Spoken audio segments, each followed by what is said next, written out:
Hello, everyone. It's Dr. Grayson. Hey, one of the most important things that I think you should think about as you're starting to navigate through what type of job you or career that you might want to have in marketing, it's important to understand in each one of the disciplines some of the types of organizations you might want to work for, or the types of duties that you want to do for, maybe a project or for a long-term career, maybe something to get your foot in the door as you graduate. So today we're going to talk about marketing organizations and agencies. So here on our screen, we have Don Draper. If you've ever seen the television show Mad Men, you know that Don Draper is what we call the ad guy. Back in the 60s, where advertising agencies in Manhattan were like the really big deal. So he's sort of our icon for what an ad person looks like. So keep him in mind as we go through the presentation here. So what do we want to cover today?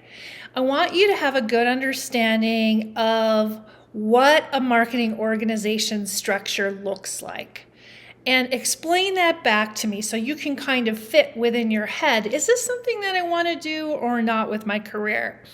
We're also going to spend some time discussing advertising landscape. Where are we today? How has advertising changed in history? And what does it look like moving forward? We are also going to talk about analyzing how you go about determining, are you going to use an advertising agency or not? How are you going to get your promotional materials produced? So based on the need of you or your business, this is what I want you to analyze, is the needs that you have and how you get the right fit with the right organization. And finally, I have a short tool for you to use in your toolkit as you might be going through looking at types of advertising agencies and the types of things you should think about as you run through this process. Let's get started. So overall, I want to start out by showing you what an overall typical marketing organization structure looks like. Now, there's millions of ways that this can be organized, and there's really no right or wrong way. It just happens to be a chart that I think has worked in a lot of the organizations that I've worked for, and it gives you an idea of maybe some of the discipline areas for marketing. So a typical marketing organization has a leader at the top. Sometimes the leader is called a chief marketing officer. It could be the business owner. It could be the CEO. It could be the marketing and sales officer. Sometimes it is called a director of marketing. So there is a leader that oversees all of the marketing functions within the organization. So the buck sort of starts there and stops there. And this is where planning is driven, is through this marketing leader. So then there are several types of disciplines within a marketing organization. The first I will call strategic marketing. Strategic marketing is the foundation of how our business is going to reach its marketing and sales goals. So by that, you're going to have people who are developing strategic plans that align to the overall mission, vision, values, and strategies of the company itself. You're going to have marketing research people who are going to understand the market, understand the customer segments, understand what's working and what's not working. Strategic marketers also work quite heavily in new product development. What's out there in the future? How do we work with product marketers to develop new products and services? We also look for opportunities. What is the competitive landscape? And strategic marketing people also will oftentimes package up the information that is needed for executives to be able to understand where they are in their goals and how they can get there.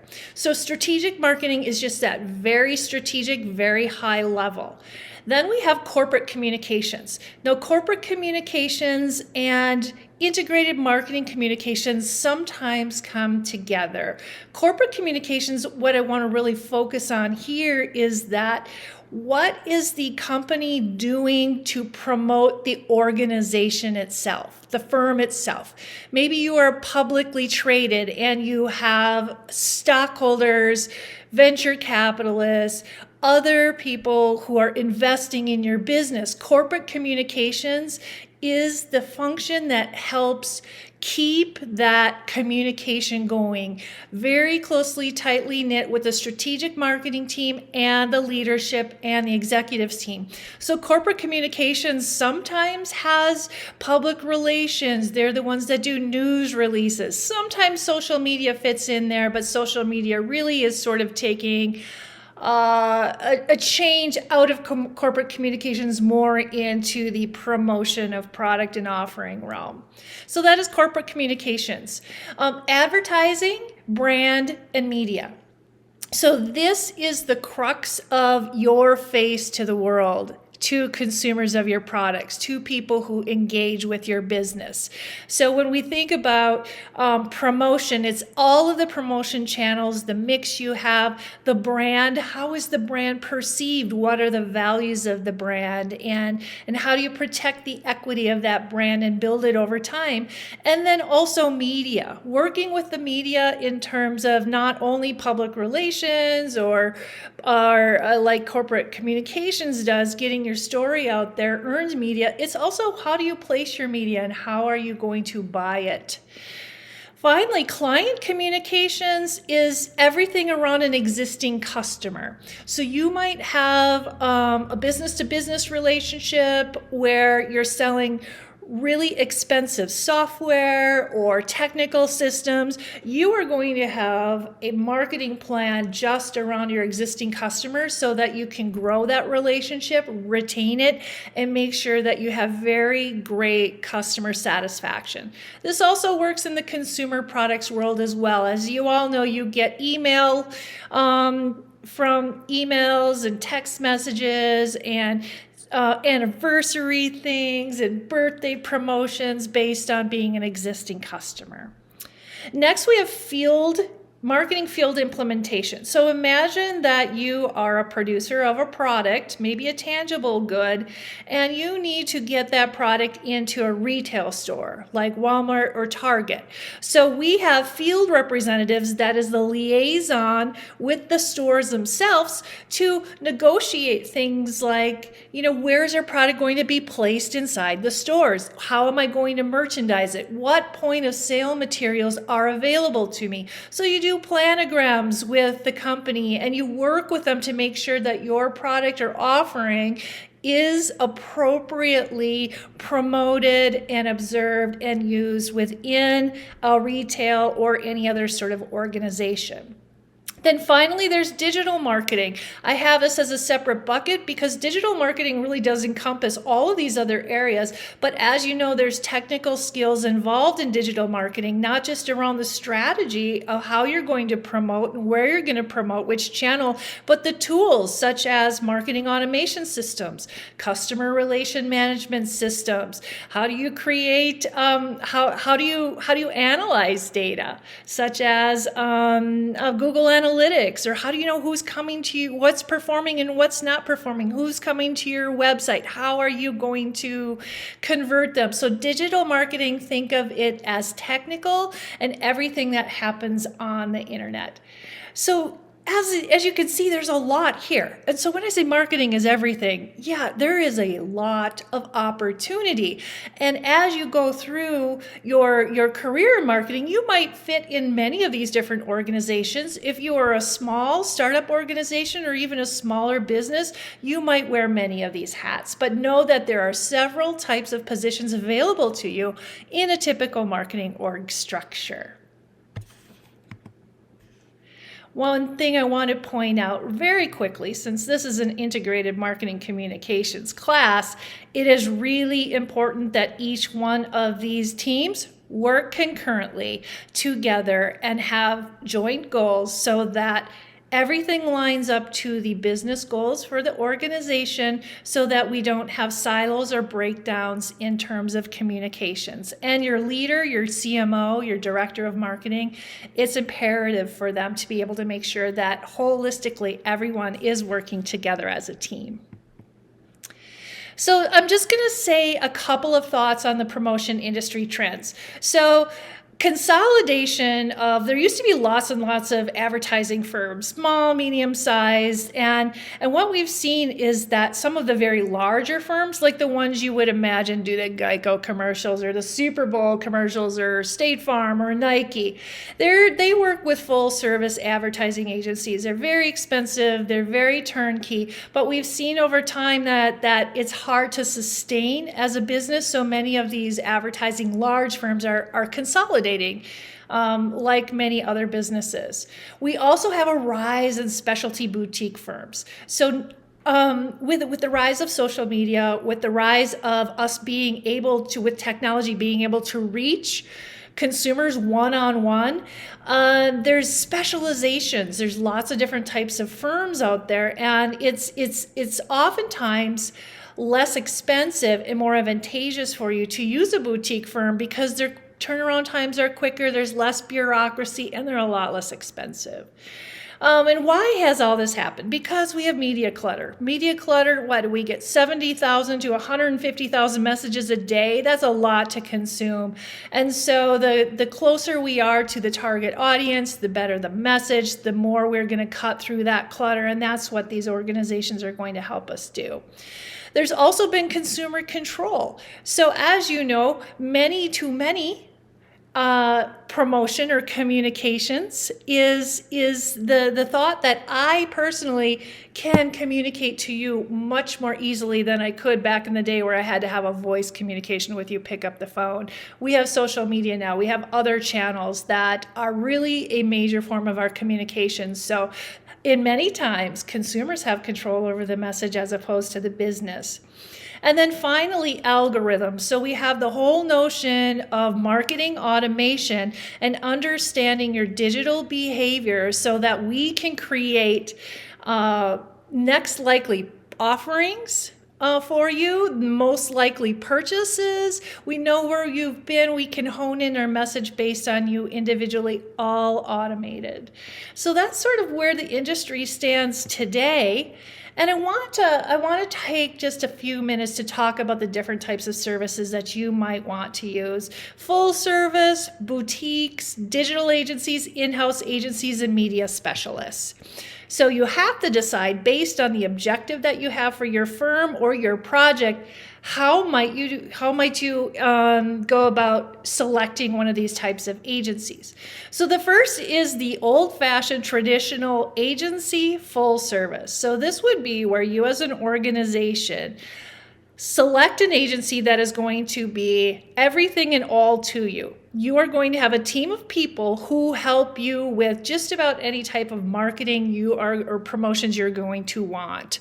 From the research to the execution to the brand strategy to which channels, media buying, and generally this is an extension of your organization. You're going to outsource it, but you pay a retainer. So you might have a budget for the year and a certain number of hours allotted, and these teams work with your marketing team. You also have account teams. An account team is the relationship between the decision makers and the people who are getting the projects done and the agency itself. So as I mentioned before, creative boutiques I like to use these for little quick projects. Maybe you have a freelancer, somebody who's really good in digital design or social media. Maybe you need a good copywriter. You're working on a presentation. Maybe you want something special like branding. And there's a type of boutique who really know a certain industry. This is when you want to consider maybe less of a large scale and somebody who's very focused. Digital agencies are all about what happens in technology, from interactive things you do on the internet to your web design, your digital presence, your social media design in many cases, and it focuses on user experience, because everything that we do in promotions and advertising is we want to make sure that the proof is in the pudding and we can measure what somebody is doing and where we're selling and where we need improvements. So there's designers that work on how consumers interact, whether it's on their mobile device or on a certain social media platform, or even an app that you've developed for a product, or your website. So think of a digital agency maybe more as a boutique service, but they're all about technology and really understanding that user experience on the internet. So there's, as I mentioned, there's lots of large scale agencies. If you're lucky enough to work with one, it's kind of a fun experience. It can also be a little bit painful too. I've worked with a number of them in my career, and I've worked with a number of boutiques and freelancers, and it all depends again on the strategy that you're trying to encompass. So I talked a little bit about marketing automation. Marketing automation, if you think about digital marketing, marketing automation allows the control of the marketer to be more nimble. So back in the days, we used to have to place media by picking up the phone or calling a media buyer, filling out forms. Now marketing automation allows us to follow the segmentation that we've created from our strategy and really understand and follow that actual experience and the footprint of that particular customer that we're trying to get to do something for us. So in this case, there's so many jobs out there available in marketing automation. You could be a marketing automation rep for maybe a Salesforce.com, or Pardot is their product, Marketo, HubSpot, email platforms. Each one of these tools is a separate technology. So you will align the technology, your skills to the technology, and you'll learn these and you'll probably get certified in them. So I encourage you, if you have interest in marketing, particularly in promotions, that this might be a really good place for you to start to get some experience. So this is the wave it's not even the wave of the future. It's been around for a while, and it's not going anywhere. And marketing automation really helps us be able to measure strategy, execution to conversion. So one of the things I wanted to just mention quickly is the importance of omnichannel. So I showed you the boxes of, you might be doing some public relations, you might be doing some experiential marketing, you might be doing some social media, using a number of different channels, maybe even broadcasts. And the importance is that the consistency of how you represent your brand in knowing exactly what all of these channels are doing is important, because we as consumers are omni-channel, meaning we don't care where you're advertising, we go where we want to go. So you need to make sure that as I go from one platform to the other, or one channel to the other, that you are communicating to me in a consistent manner. So let's talk a moment about advertising agency organizations. I talked a little bit about this when we went through the types. And basically, you generally have a general manager, a president of the agency, and then there's different groups. And the groups are the types of groups that get the work done. So if you choose to not be on the client side, meaning the business that the agency works for, you could be on the agency side, where you could work for the ad agency and have a business as your client. So in many cases, there's a lot of different functions. You will interface with a number of different people. Project management is the organization that really keeps everything on track. They're going to create timelines and deadlines and make sure your projects are deployed appropriately and make sure that you get the data back on whether it works or not. So there's project managers.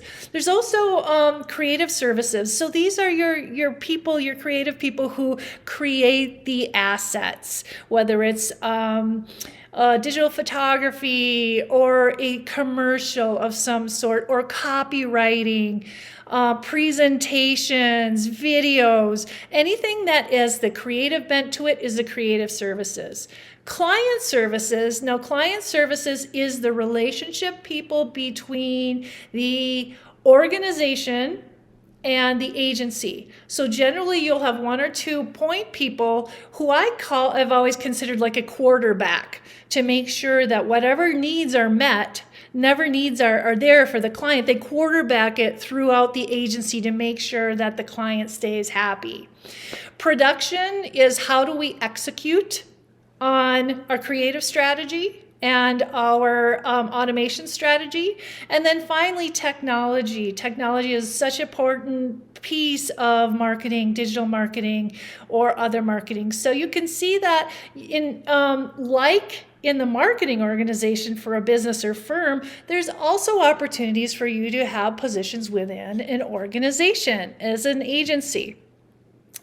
So there's also, I just want to spend a minute talking about media organizations. So media organizations would be the type, think of the media channel that you are going to promote in. It could be television, radio, streaming services, billboards. Think big media. Print. So even today we've got magazines, newspapers, it could be direct mail that comes into your mailbox, kiosks, cell phone messaging. That would be interactive, anything that has an online component or anything that you do with on the internet or on your mobile phone. Social media, yeah, you get this. We all know what social media advertising is, and that is definitely a media organization.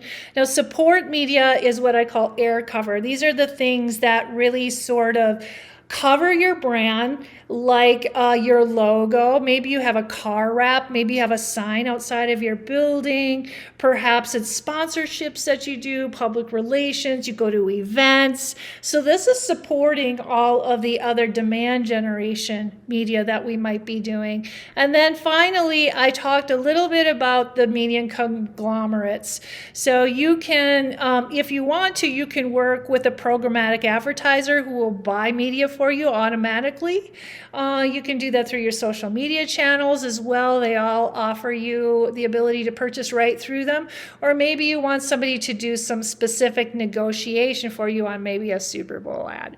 So just remember that not only are we talking about building the promotions, the mix of media channels is really important as well. So you need to decide which type of agency is right for you. And as I've mentioned, I've used all types of agencies in my career, from Fallon, who did an amazing rebrand for the company Deluxe I worked for, to Modern Climate, who was really a boutique firm that focused a lot on very creative websites and interactive types of communications. And then I worked with a company called Nina Hale, which only really focused on search engine optimizations. So all of those ways that you get yourself to be viewed in Google and etc. So each agency is going to have a different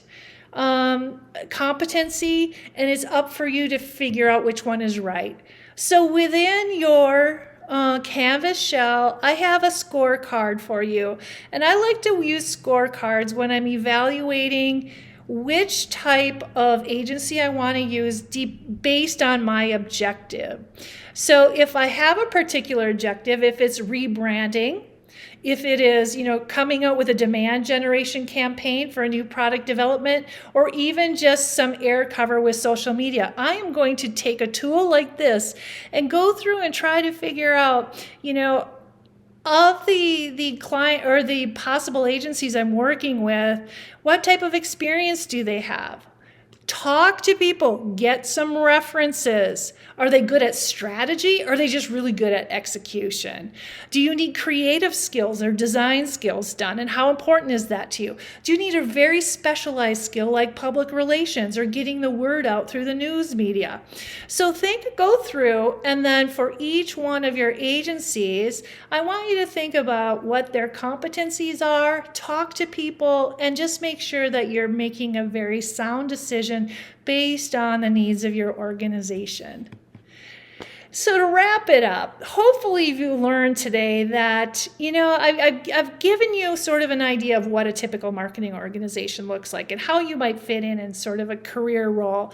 And then the advertising landscape, the trends, what has changed, analyzing particular agencies based on the need, and then finally a tool for you to take with you and be able to evaluate an agency for the need that you have. So as always, if you have any questions on this topic or any others, feel free to contact me through Canvas or my email address. So thanks for hanging with me, and I hope you have a wonderful day.